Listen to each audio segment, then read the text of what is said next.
გეიჯის სტატუსი ქაღალდზე არსებობს, მაგრამ ოქტაგონზე ის ილიასთან დღეს უბრალოდ უძლურია. საინტერესო ის არის, რომ გეიჯი სულ არ იყო UFC-ს პირველი არჩევანი. თუ თეთრი სახლის ივენთისთვის არა, პედი პინგლეტს ამზადებდნენ შემდეგ მეტოქედ ილიასთვის. UFC-ს უნდა პედის გაქაჩვა და მისი დაპირისპირება ილიასთან, როგორც დიდი მარკეტინგული პროექტი. თუმცა გეიჯი მეზგეგმები არიან, მაგრამ მოდით გულწრფელად ვთქვათ.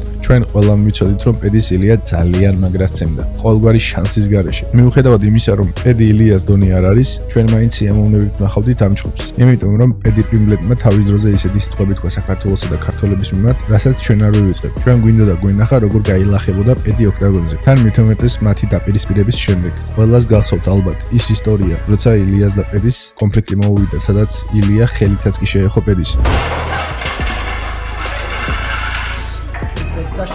ჩვენ გვინდოდა გვენახა, როგორ გაილახებოდა პედი ოქტაგონზე, თავისი თავხედური განცხადების გამო. ეს იქნებოდა არა უბრალოდ სპორტი, არამედ პირადი ანგარიშწორება და პასუხი მის უღირს აქციელზე. თუმცა დღეს რეალობა სხვა არის და პედის ნაცვლად გეიჯისთან გვიწევს საუბარი, რაც სპორტულად ყოველივე ინტერესი არის მოკლებული.